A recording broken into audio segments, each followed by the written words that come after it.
Les échecs que j'ai eus dans ma vie ont permis de me construire. Parce qu'au final, on le sait tous. On est tous le résultat de nos choix. Moi-même, je suis le résultat d'un choix. Mais, dans ma propre vie, j'ai fait énormément de choses.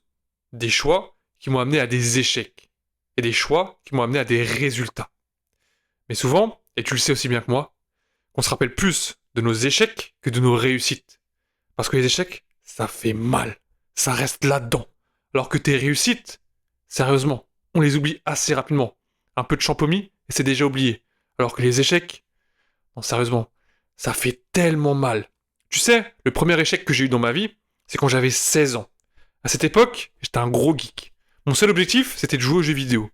À partir d'un moment, je jouais, que je devenais bon. Bon à un tel point que j'arrivais à monter sur le ladder. Un ladder qui m'a permis de rejoindre les challengers. Les challengers m'ont permis donc de devenir un semi-pro. Et donc, à ce niveau-là, j'ai compris une chose. J'étais bon pour faire quelque chose. Mais au final, la réalité m'a très vite rattrapé. J'ai passé les challengers. Les challengers nous ont mis face à des professionnels. Et la réalité m'a mis une énorme claque. Et j'étais pas prêt. Je me croyais bon, excellent même. Mais au final, j'étais éclaté au sol. Je mettais 5 heures de ma vie à jouer sur un jeu par jour. Eux, c'était pas 5 heures, c'était pas 6 heures, c'était pas 8 heures, mais c'était plus de 12 heures par jour. Ils avaient des gaming house, ils avaient des scrims. Nous, on n'avait pas ça. J'avais que de la solo queue. À ce niveau-là, tu sais que, au niveau de leur mindset, ils étaient préparés déjà à l'échec, mais surtout à la réussite. Et eux aussi, ils sont passés par quelque chose d'énorme. Ils sont passés par l'échec. Parce qu'au final, je suis comme toi. J'ai fait des échecs dans ma vie et j'ai fait des réussites. J'ai fait l'école, j'ai fait le collège, j'ai fait le lycée, j'ai fait la faculté. Et aujourd'hui, je suis à mon compte. Est-ce que réellement je suis différent de toi? Non. Moi, je pense comme toi. J'ai eu des échecs, j'ai eu des réussites. Mais sérieusement, ce qui nous marque le plus, c'est nos échecs. Parce qu'on le sait. Les échecs, on a peur d'en parler. On a peur de le dire. Parce qu'on a honte. Mais le problème, c'est que nos échecs, aujourd'hui, ça permet de nous créer nous-mêmes. Tous les échecs que j'ai eus dans ma vie, soit relationnels, professionnels, amoureuses, tout ce que vous voulez, ont permis de construire la personne que je suis aujourd'hui. Peut-être que je dis des bêtises parce qu'il est 6 heures du matin, mais je crois une chose. Je crois que les échecs qu'on a aujourd'hui m'ont permis de construire le personnage que je suis aujourd'hui. Pas le personnage, mais le Michael que je suis aujourd'hui.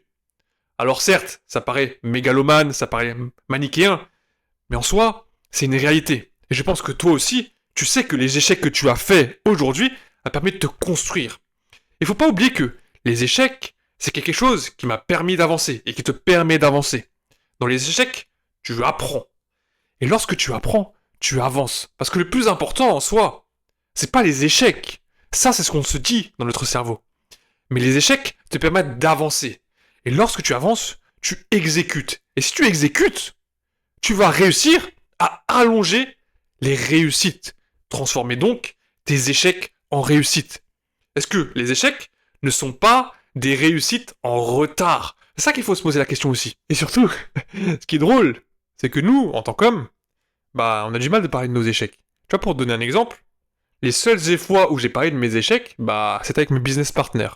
Et souvent, ces échecs, on arrive à en parler quand il est tard le soir, quand il fait nuit. Tu sais, quand on rêve grand. Ces fameuses phrases qui disent « Frérot, on va tout niquer, tu vas voir ». Et au final, c'est à ce moment-là où tu t'ouvres à la personne. Et ce que j'ai compris, c'est que les échecs de mes partenaires, de mes relations, de mes amis, m'ont permis d'avancer par moi-même. Leurs propres échecs m'ont permis d'apprendre. Je ne suis pas la définition de mon échec. Non.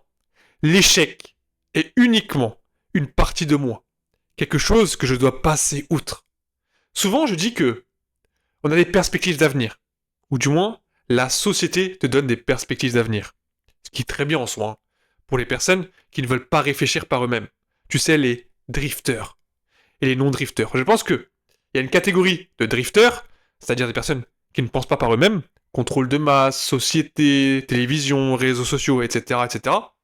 Et les non-drifters, des personnes qui arrivent à penser par eux-mêmes, qui ont une pensée. Et au final, je pense une chose. Si aujourd'hui, tu arrives à penser par toi-même, tu peux très bien éviter toutes les perspectives d'avenir qu'une société va te donner. Donc, tu vas augmenter les perceptions de ce monde. En augmentant les perceptions de ce monde, tu vas t'ouvrir à toi-même. Ce fameux chakra. Je sais, ça paraît tellement absurde ce que je dis, mais je pense que vous devez faire une chose. Posez-vous pendant 30 minutes et écoutez le bruit de votre âme. Et non, je ne fais pas une pub à Caris, mais comprenez ça.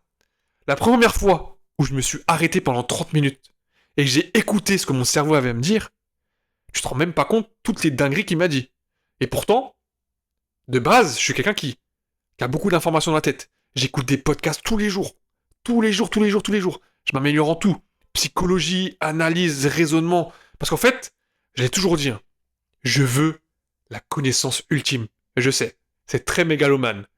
Mais je pense que, en ayant une connaissance ultime, tu peux laisser une trace spirituelle dans ce monde. Et je pense, hein, moi c'est mon propre avis, hein, que tu as la capacité de laisser une trace spirituelle et surtout génétique, en faisant des enfants, etc., etc. Mais est-ce qu'aujourd'hui, tous les Léonard de Vinci, Schopenhauer, les Marc Aurèle, etc., etc., on les a tous connus grâce à leurs images spirituelles et non génétiques. Donc ce que je suis en train de me dire, c'est que eux aussi, ils ont eu des échecs. Vous connaissez tous la phrase qui dit, ou du moins l'histoire de Marc Aurèle, avec l'un de ses esclaves qui lui dit « T'es juste un homme ». Et ça, cette phrase, elle est magnifique. Parce que moi-même, en tant qu'homme, ou même en tant que peu importe, en tant qu'être humain, je suis un échec sur pattes. Je n'ai fait que des échecs. Mais même mes réussites sont des échecs au final. Parce que ces réussites se sont transformées en quelque chose que j'ai amélioré. Amélioré dans ma tête, dans mon esprit, dans ces choses-là. Et au final, je pense une chose. Que toi, ou même toutes les personnes qui me regardent, ou toutes les peu de personnes qui me regarderont, vous devez comprendre une chose. L'échec ne te définira jamais. L'échec est uniquement le drive pour t'apporter quelque chose. Une réussite, un objectif, un besoin, un vice, je sais pas moi. Quelque chose qui te donne vraiment envie. Cet échec, tu dois le transformer. Transforme ton échec et transforme ta vie. Transforme ton esprit. Transforme toutes ces choses-là. Je sais, ça paraît tellement fou ce que je vous dis là, mais au final, c'est énorme. L'échec a fait de moi la personne que je suis aujourd'hui. Comme l'échec a fait de toi la personne que tu es aujourd'hui. Toutes ces choses-là, réfléchis-y. Et franchement, tu comprendras une chose. L'échec n'est qu'un outil pour la réussite. Pour terminer cette vidéo, je suis sûr que je vais dire une dinguerie. Ce que vous devez comprendre, c'est qu'en fait, tu sais, les créateurs de contenu d'aujourd'hui, ils sont un peu devenus les prophètes d'hier. Et ça, c'est la phrase de l'un de mes partenaires. Et je sais que tu regardes cette vidéo, frérot. Et sérieusement, tu te rappelles quand tu m'as dit cette phrase-là? On était devant la scène, on se disait, mais gros, on allait changer le monde, tout ça. Et au final, tu m'as dit des dingueries. Tu m'as dit, les prophètes d'hier sont les créateurs de contenu aujourd'hui. Parce qu'en fait, un créateur de contenu aujourd'hui, il apporte une pensée. Il apporte un moyen de voir les choses, une vision, un concept. Tous les mecs que tu regardes, ou toutes les meufs que tu regardes sur les réseaux sociaux, hein, quand c'est du contenu long et non du contenu short, hein, bien évidemment, parce que le contenu short, voilà. Au début, j'ai commencé par tout le monde comme le contenu short, mais au final, bah, ça m'a jamais vraiment attiré. Je pense que si t'arrives pas à attirer une audience sur un contenu long, ça ne sert à rien. C'est que tu n'as pas de charisme, tu n'as pas tout ça, blablabla. Bla bla. Bref, c'est mon point de vue. Mais ce que j'essaie de vous dire, c'est qu'en fait, tous les créateurs de contenu aujourd'hui ont eu tous des échecs. On commence tous quelque part. Et on arrive tous à quelque chose. Que ça prenne 5 ans, 10 ans, 15 ans, 1 an, 2 ans. À un moment, l'effet composé, il va faire son travail. Et c'est là que tu vas dire, putain de merde, j'aurais dû commencer plus tôt. Je sais, j'ai pas l'habitude de faire des vidéos comme ça, mais je pense que ça montre un peu la personne qui je suis derrière.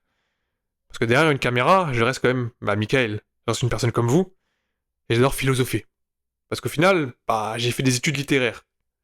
Donc toutes ces questions, je me suis posé énormément de questions. La chair, l'esprit de Wieninger, les relations avec Schopenhauer, l'art d'avoir raison de Schopenhauer, Marc Aurèle, l'art du combattant, Sun Tzu, des choses comme ça.